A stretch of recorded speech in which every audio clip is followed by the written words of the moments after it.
Hola a todos, bienvenidos a esta nueva clase. En esta oportunidad vamos a hablar del tema de discapacidad intelectual. A este tema, al igual que pasaba con los trastornos neuróticos, con los trastornos psicóticos, eran nombres clásicos. El nombre clásico de esta patología era retardo mental o retraso mental. Nosotros lo vamos a comprender a esta como la discapacidad intelectual. Esta evolución del concepto de retardo mental hacia discapacidad intelectual está en coherencia con la Ley Nacional de Salud Mental. Este cambio tiene implicaciones para la educación y la rehabilitación, ya que se entiende que la discapacidad no está fijada ni dicotomizada, es más bien fluida, continua y cambiante, dependiendo de las limitaciones funcionales de la persona y de los apoyos disponibles en el ambiente. A esta definición también la tienen disponible en la bibliografía que le vamos a dejar. Cuando nosotros pensamos una situación, no es muy distinta de pensarla como un estado. Un estado es algo estático, fijo, que tradicionalmente la discapacidad era pensada así como algo fijo. En cambio, al pensarla como una situación es cambiante, dinámica, fluida, tal como dice Toro Yepes. Aquí vamos a tener que comprender entonces que esta situación vamos a poder pensarla como una crisis. Esta explicación ya la di en alguna clase anteriormente,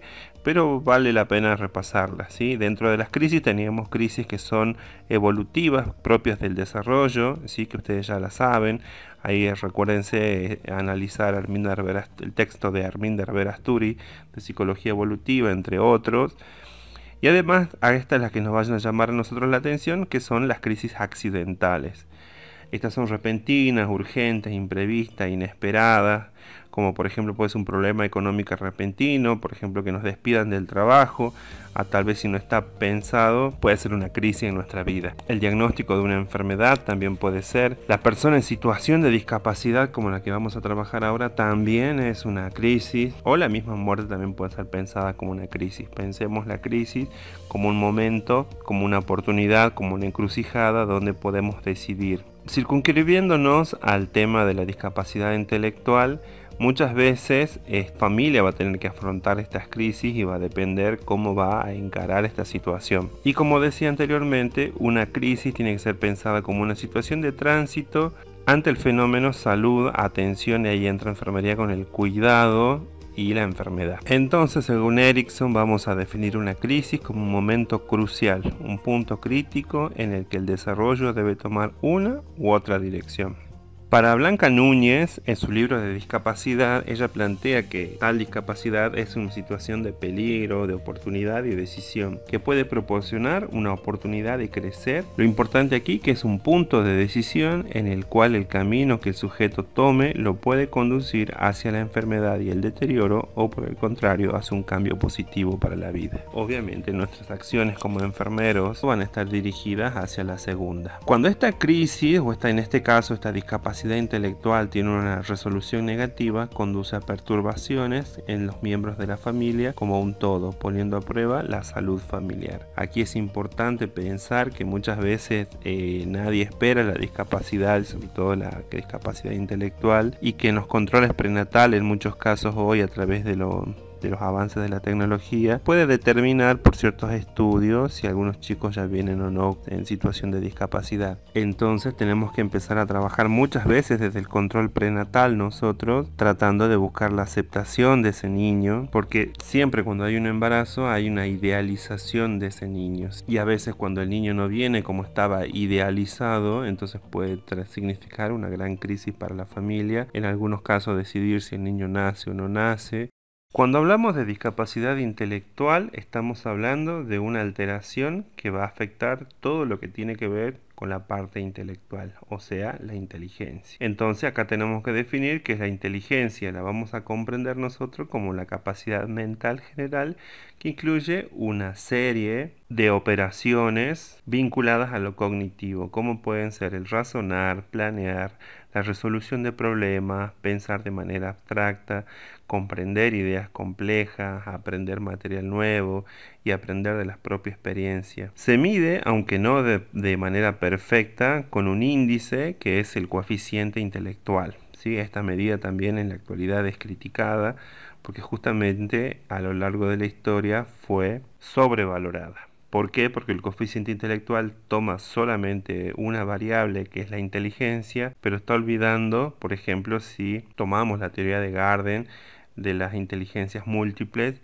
hay muchos tipos de inteligencia que se están dejando a un costado. Entonces, este coeficiente intelectual, si bien en la actualidad es muy válido, no es el único para decidir si una persona es inteligente o no. Entonces podemos ver que este coeficiente valora solamente un aspecto parcial de lo que realmente es la inteligencia pensada en un sentido amplio. Este coeficiente se obtiene a partir de unas pruebas estandarizadas aplicadas por profesionales entrenados. No cualquiera, los enfermeros no podemos determinar el coeficiente intelectual por nuestras funciones propias, sino que, por ejemplo, los psiquiatras, algunos psicólogos están preparados y están habilitados sobre todo para poder valorar este índice. La discapacidad intelectual va a ser definida, o los criterios para poder diagnosticarlas pueden variar dependiendo la fuente bibliográfica a la que nosotros nos vamos a tomar solamente dos ejemplos, la del DSM-4 y la del CIE-10, que digamos que es la de la OMS. Según el DSM, el coeficiente intelectual debe ser de 70 o menos. Enseguida vamos a explicar esto. Hay una alteración de la actividad adaptativa en por lo menos dos de las siguientes áreas: comunicación, cuidado personal, vida doméstica, habilidades sociales e interpersonales, utilización de recursos comunitarios, autocontrol, habilidades académicas, funcionales, trabajo, ocio y seguridad. El inicio generalmente es anterior a los 18 años. Generalmente este tipo de problemas se los puede valorar si es una situación leve cuando el niño empieza la etapa de escolarización. Según la OMS, a través de la CIE-10, dice que el retardo mental es una condición de desarrollo incompleto de la mente que se caracteriza por la alteración de las habilidades durante el periodo de desarrollo, lo cual contribuye al nivel de inteligencia.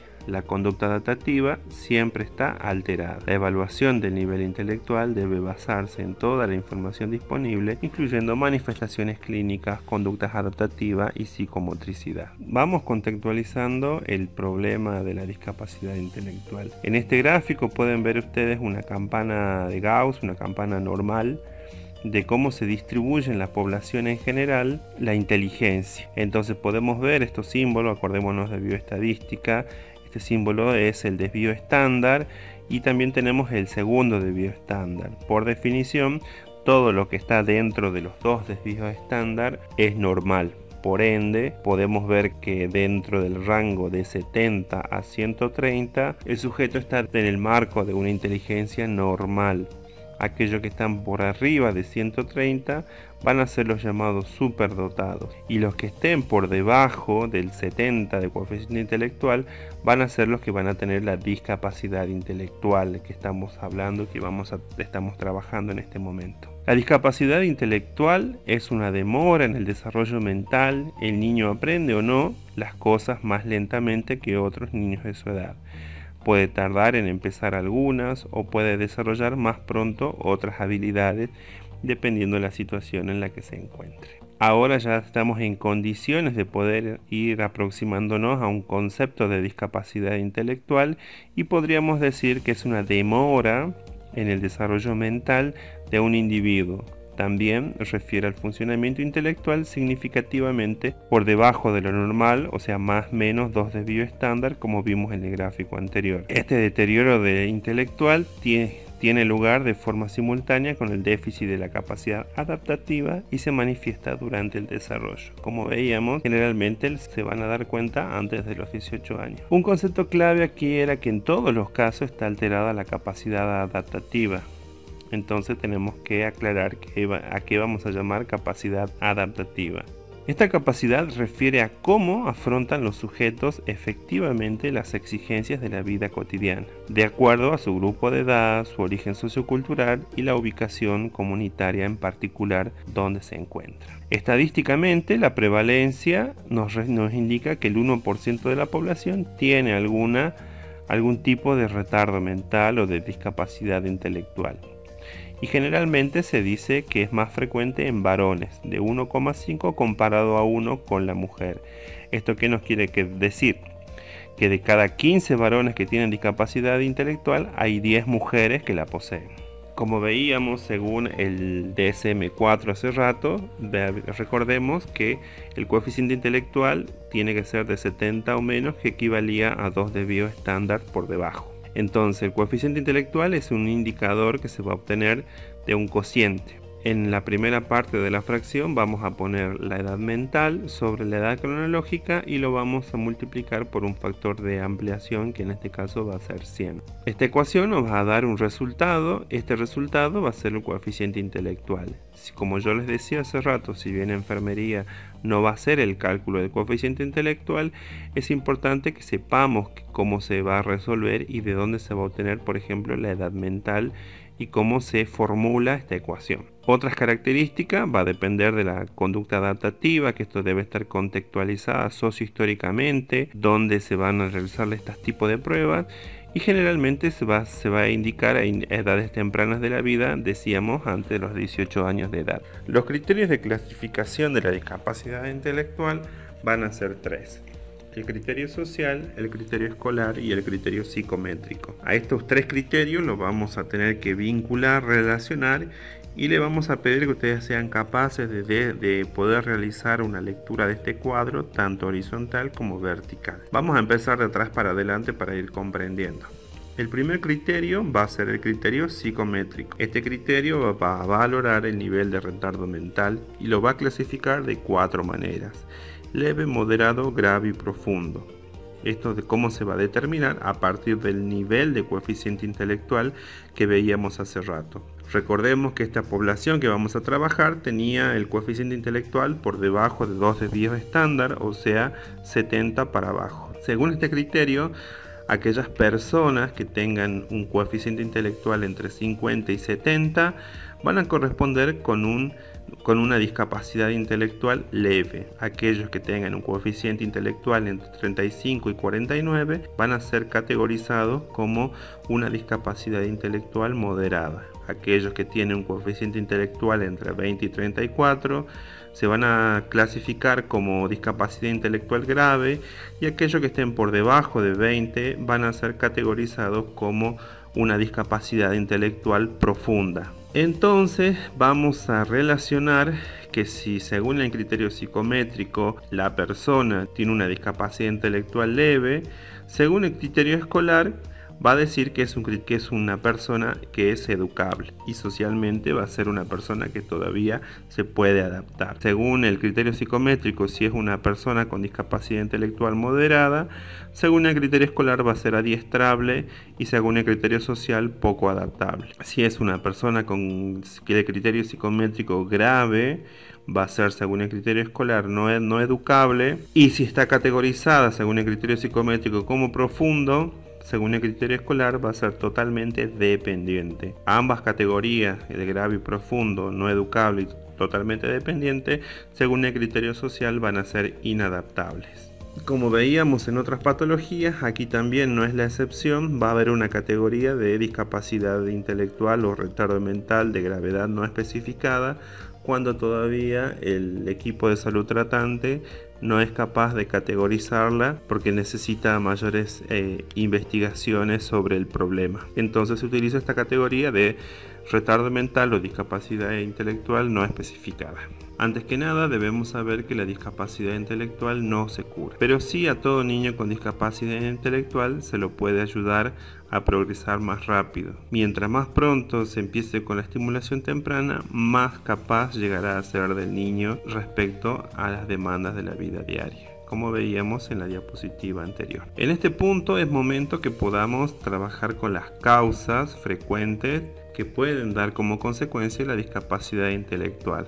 A esta la vamos a agrupar de 3 maneras: las causas prenatales, las causas perinatales y las causas postnatales. Esto es importante y esta clasificación la vamos a volver a utilizar en la próxima clase, la clase de epilepsia. Dentro de las causas prenatales, las acciones que se desarrollen van a estar necesariamente vinculadas o asociadas a las conductas de la madre o a la situación que tenga la madre. Por ejemplo, puede haber una predisposición genética con algunos síndromes, como en algunos casos de síndrome de Down o también el conocido el síndrome del maullido del gato. Dentro de las causas congénitas, y en realidad todas las demás son causas congénitas, conceptualizando las causas congénitas como todas aquellas que son adquiridas en el proceso de desarrollo, en este caso del embrión, del feto y del recién nacido más adelante. Aquí podemos situar una causa congénita muy habitual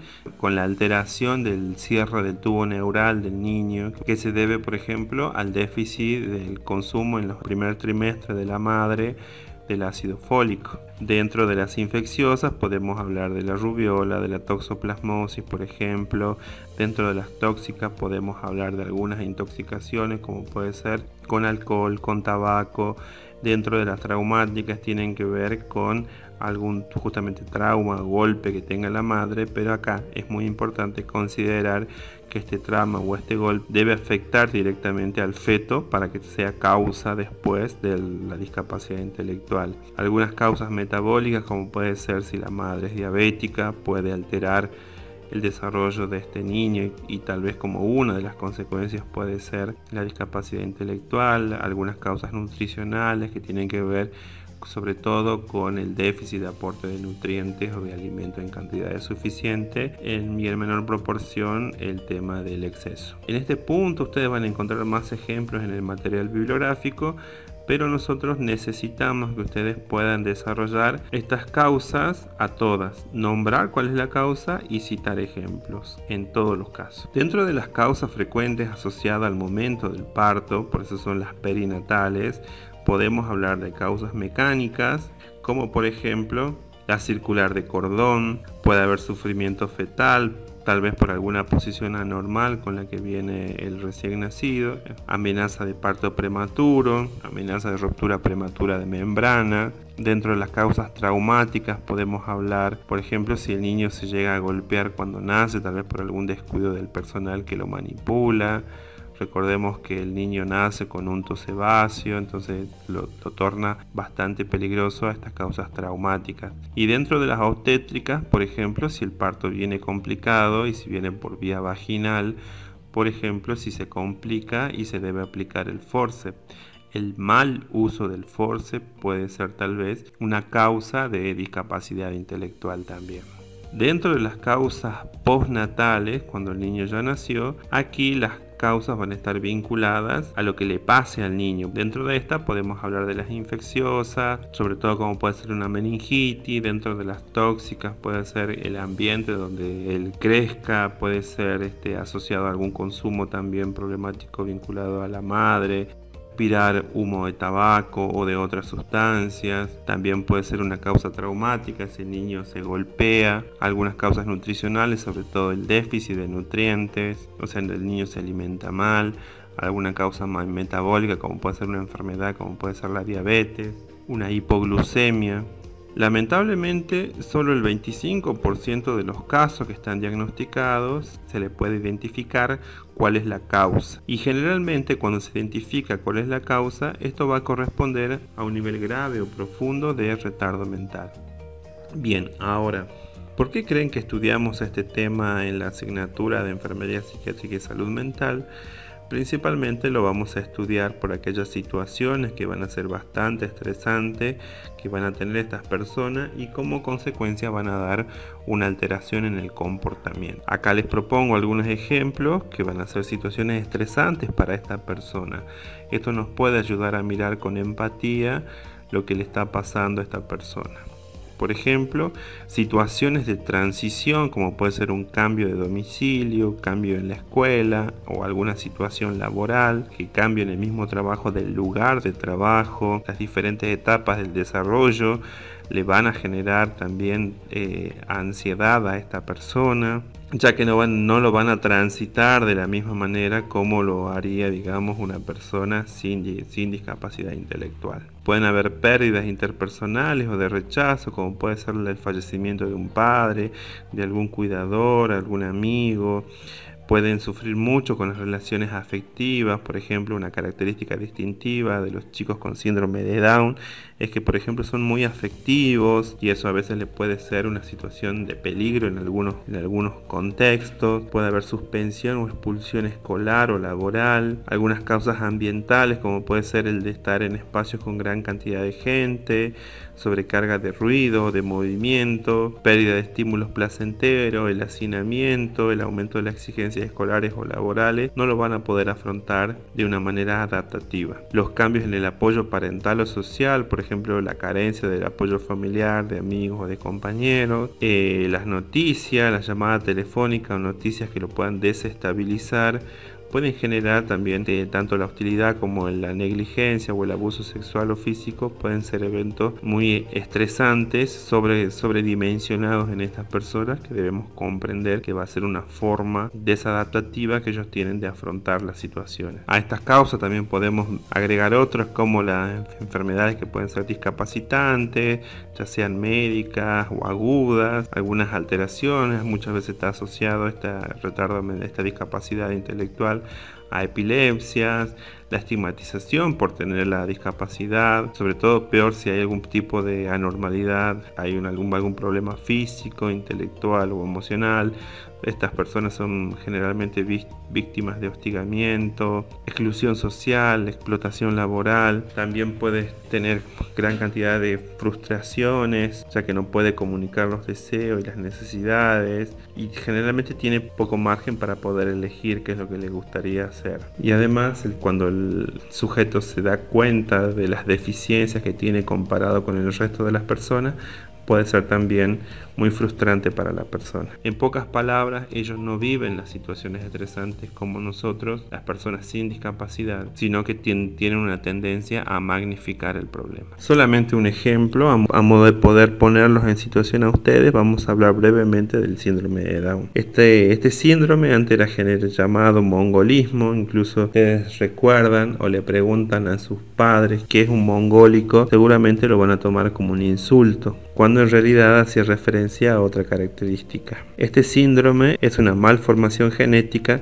que se acompaña con un retardo mental leve a profundo, dependiendo del caso, y se asocia, por ejemplo, a la elevada edad del padre o a la radiación por rayos X. En la mayoría de los casos es causada por la trisonomía del cromosoma 21. Esto es una mutación que sucede por razones aún desconocidas. Entonces, ¿qué es lo que vamos a tener? Vamos a tener 3 pares 21, que va a ser el desencadenante de todo este problema. Nota de color, y como conocimiento general, el Día Mundial del Síndrome de Down es el 21 del 3. 21 por el cromosoma y 3 por la trisonomía. Algunas actividades de enfermería para estas personas van a estar orientadas principalmente al cumplimiento de 3 objetivos. Primero, protegerlo de enfermedades infecciosas y otros riesgos de lesión, prevenir o corregir deformidades, y tercero, ayudar al niño a desarrollar su habilidad física y mental. A partir de esto vamos a desarrollar lo que resta en esta clase. Entonces, para el primer objetivo, que era protegerlo contra las infecciones, lo que podemos hacer en el marco de los cuidados va a ser, como todo recién nacido, favorecer la lactancia materna exclusiva de estos niños, sobre todo en los 6 meses. También va a ser importante educar a la madre sobre la importancia de que lleve al control de salud a este niño según las pautas que indique el equipo de salud. Para protegerlos de las infecciones se debe favorecer el cumplimiento del esquema de vacunación, o sea que una persona con discapacidad intelectual es vulnerable, y si yo trabajo en enfermería comunitaria debo prever que este niño en especial cumpla el esquema de vacunación. Vamos a educar a la madre en los signos y síntomas de alerta que puede llegar a tener, en general, sobre todo poniendo énfasis que en este tipo de chicos el riesgo de infección es elevado. Dependiendo del caso del niño, puede haber autoagresiones o conductas impulsivas que tienen más síntomas de excitación psicomotriz por este déficit o alteración en la tolerancia al estrés que veíamos en diapositivas anteriores. Respecto a la prevención de deformidades, lo primero que tenemos que hacer es trabajar interdisciplinariamente. Vamos a hacer un control más riguroso en la recepción del recién nacido. Estos chicos generalmente pueden nacer con la cadera dislocada o lo que se llama cadera zafada. Vamos a valorar los céfalo-caudal y próximo distal. Vamos a valorar, poner énfasis que estos chicos con síndrome de Down generalmente pueden tener el dedo gordo del pie muy sobresalido o pie plano, entonces vamos a tener que pedir interconsultas con traumatología. Puede haber la valoración de la aparición de alguna señal de parálisis o falta de sensibilidad. Vamos a valorar a través de los reflejos, a través de la sensibilidad, tratando de identificar precozmente estas deformidades, y aquí enfermería tiene un rol fundamental a la hora de valorar. El tercero es ayudar al niño a desarrollar sus habilidades físicas y mentales. ¿Qué podemos hacer como actividades? Podemos pensar cómo vamos a ayudar a la familia, primero en la aceptación de este niño. Recordemos, como veíamos hace rato, que a veces muchas familias tienen un niño idealizado, y cuando se dan cuenta que nació con una discapacidad intelectual,